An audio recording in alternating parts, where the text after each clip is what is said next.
Just yesterday, President Trump repeated his attacks on Canada.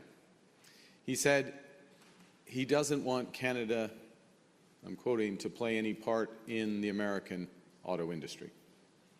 So I'll be equally clear. This is Canada. We decide what happens here. Yesterday was more proof, as if any were needed, that the old relationship with the United States is over, and proof that we need to chart a new path. As I've been saying, this is a tragedy, but it's also our new reality.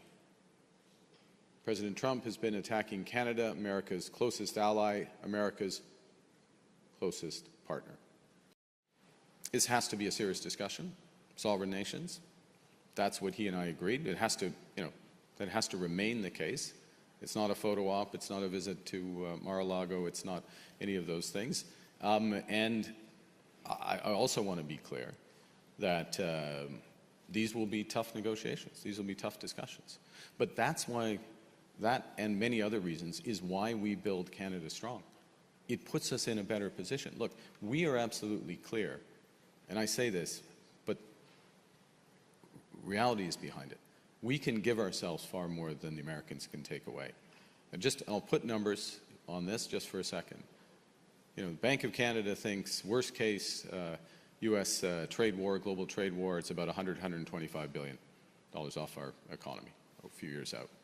Just free trade in Canada is $200 billion for Canada.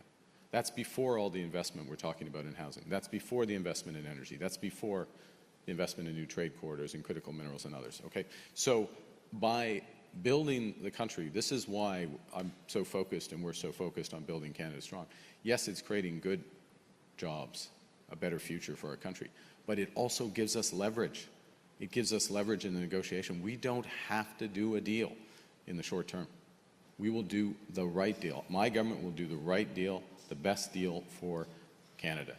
What's important is the conclusions of the call, the results of the call. And those are exactly the same on the American side and the Canadian side, what President Trump's readout, our readout of the call. And those were that it was very constructive, number one. Number two, that we agreed to have these negotiations that would begin following this election, this crucial election that's happening on Monday. Thirdly, that I advised him that we would retaliate if they put in place auto tariffs.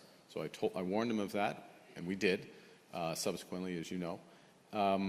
And that I also observed the obvious point, but important to underscore it, that I would be working hard to gain the confidence of Canadians for the election on Monday, which is why, again, to underscore how crucial this election is for many reasons, but above all because of the stakes. To underscore again,